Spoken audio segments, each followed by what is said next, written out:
Hello students, मैं गीताली। मैं आज आप लोगों के लिए इतिहास दर्शन क्या है और इसमें भारतीय इतिहास दर्शन के ऊपर भारतीय दृष्टिकोण कैसी है उसके ऊपर चर्चा करूँगी। तो पहले देख लेते हैं इतिहास दर्शन किसे कहते हैं। जहाँ इतिहास के संबंध में प्रयुक्त व प्रचलित विभिन्न दृष्टिकोणों, धारणाओं व विचारों का अध्ययन किया जाता है। सभी इतिहासकारों के सभी के मतों को लिया जाता है। तो इन्हीं विचारों को समूह रूप में इतिहास दर्शन की संज्ञा दी जाती है। तो पश्चिम के कुछ विद्वानों ने इसका प्रयोग संकीर्ण अर्थ में अपने दृष्टिकोणों को आरोपित किया। सर्वप्रथम वाल्तेर ने इसके अर्थ को केवल आलोचनात्मक या वैज्ञानिक इतिहास तक ही रखने का प्रयास किया।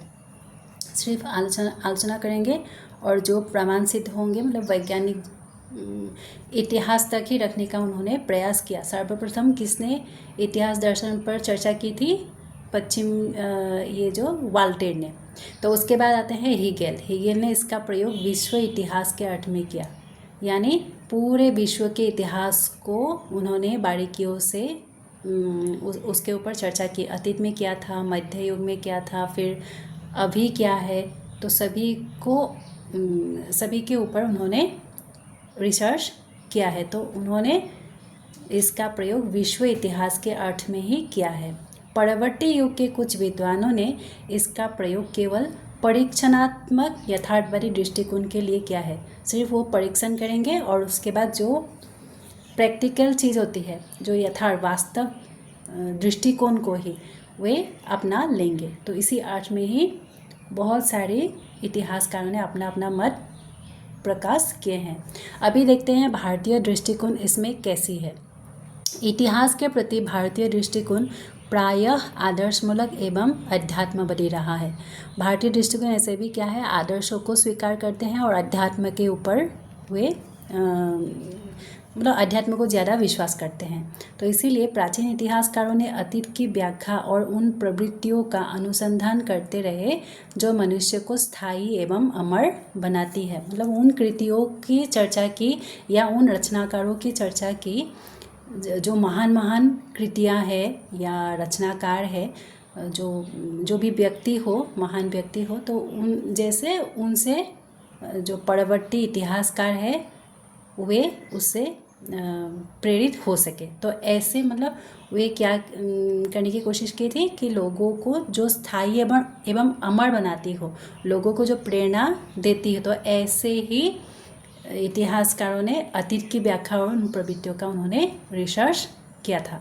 तो उन्होंने अतीत की घटनाओं एवं क्रियाकलापों, व्यवस्था, भौतिक उपलब्धियों एवं वैयक्तिक सफलताओं की दृष्टि से कम करके समष्टि हित की दृष्टि से अधिक की है। किसी ने तो क्या जैसे देश को जीत लिया है, इतनी सफलता उन्होंने हासिल की है, तो वैयक्तिक सफलताओं को उन्होंने नकारा है, लेकिन पूरे देश के लिए उन्होंने क्या किया है, जो भी व्यक्ति हो और पूरे समाज के लिए क्या क्या होगा, तो ऐसे समष्टि हित की दृष्टि से ही उन्होंने ज़्यादा नज़र रखे थे। तो इसीलिए अतीत की घटना की अपेक्षा, जो घटनाएं होती है उनकी अपेक्षा चरित्र को अधिक महत्व दिए, जिससे धर्म, अर्थ, काम और मोक्ष का उपदेश दिया। जैसे मतलब किसी व्यक्ति के बारे में अगर या किसी देश के बारे में भी जो भी हो, मतलब घटना की अपेक्षा उन चरित्रों को अधिक महत्व दिए, जिससे धर्म, अर्थ, काम और मोक्ष का उपदेश दिया जा सके। तो आगे चलकर इतिहासकारों ने आध्यात्मिक, नैतिक एवं चारित्रिक तत्वों की अपेक्षा, पहले तो इतिहासकारों ने क्या किया था, आध्यात्मिक, नैतिक एवं चारित्रिक तत्वों को, जो चरित्र से धर्म, अर्थ, काम, मोक्ष इनका उपदेश दिया जा सकता है, ऐसे तत्वों को उन्होंने उस पर ज़्यादा रिसर्च किए थे। लेकिन जो आगे चलकर इतिहासकारों ने इन सभी की अपेक्षा यथार्थपरक वस्तु, जो वास्तव है, यथार्थपरक वस्तु एवं तथ्यों को अधिक महत्व प्रदान किया, किंतु काव्यात्मकता और अलंकृतिका वे मोह त्याग न सके।